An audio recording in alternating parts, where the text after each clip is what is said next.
This is Josh Nolan, an attorney who is frequently involved in anti-renewable energy efforts in the Midwest. Here, Mr. Nolan addresses a board in Burlington Township, Michigan. Excuse me, sir. It's actually excuse me, sir. No, I agree. It was Dave's time. How about then just shut the hell up? It was Dave's original Yeah, time. wait, very polite about it. I'll call him Eddie. Please do.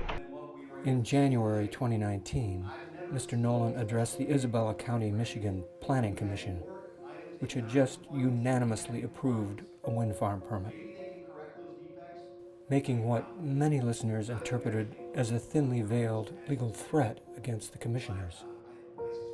Listen and see what you think.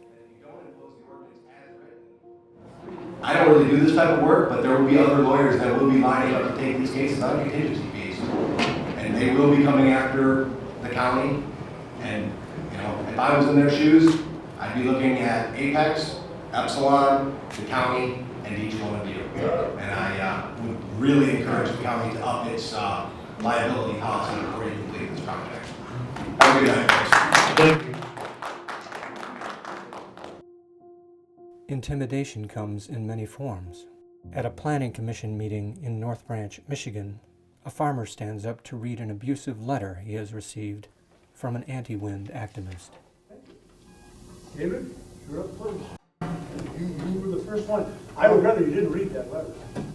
Well, you weren't here at the township. I already read the letter. So you only made your perception. Can I read it? You can read it if you choose, you think it's necessary. Please censor it. Oh, I will. Did you read this letter? Yes.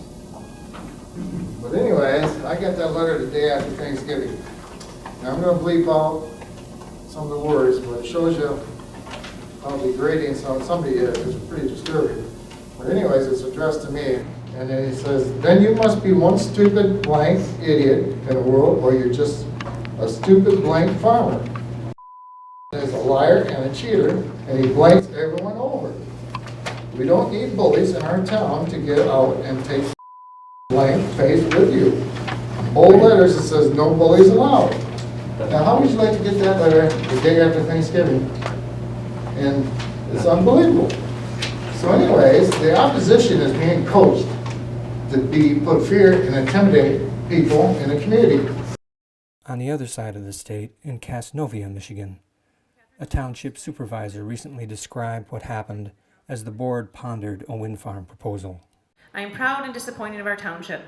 Most have come to these meetings calm and polite, even though we have our own perspectives on how this will affect our township. However, we have had some rude and disrespectful behavior. We've had vandalism at the town hall, we've had vandalism to our sign, and most recently, we've had some disrespectful behavior to one of our board members at the township hall. The township hall was closed Tuesday and Wednesday this week to avoid harsh conversations. During this meeting, outbursts of any remarks will not be tolerated, and threats to township officials will be prosecuted. I know it's tough, but we all need to behave. Because these guys like this and this Keith Martis or Kevon Martis or whoever the hell he is on his social page has got that negativity, that fear factor, and that's what they're trying to send a message instead of going after the facts.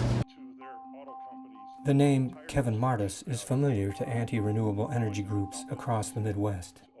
I'm also a senior policy fellow at E&E Legal Institute. E&E Legal is a Washington, D.C. based lobbying group which receives substantial funding from the fossil fuel and coal industries. E&E Legal is nationally known over the past decade for a campaign of intimidation and bullying against scientists and academics across the country, like Malcolm Hughes of the University of Arizona. I think psychologically it has a somewhat similar effect to living in a police state, because you learn to be extremely careful about what you say where in a way that stilts and stunts the free expression that needs to take place in an intellectually combative field like science. For his part, Mr. Martis denies receiving any compensation from the fossil fuel industry for his extensive work and travel over many years. Again, I'm not a paid lobbyist and I donate my time. Sometimes people will give me an honorarium. Recently, on his Facebook page, Mr. Martis posted a recipe for anti-renewable energy activists who wish to influence township and county officials. He writes, "Your county commissioners will not be moved by facts. They will be moved by political fear. If your plan for success involves urging the county government to take steps that require some blend of courage and intelligence, you will lose." For whatever reasons, Kevon Martis, Josh Nolan, and others like them continue to work against the best interests of farmers, families, and communities in rural America, and against the well-being of future generations of Americans. But across the Midwest, the transition to renewable energy is only picking up steam. As more and more Americans step up to demand real energy independence with power that is clean, inexpensive, abundant, and ensures our children's future.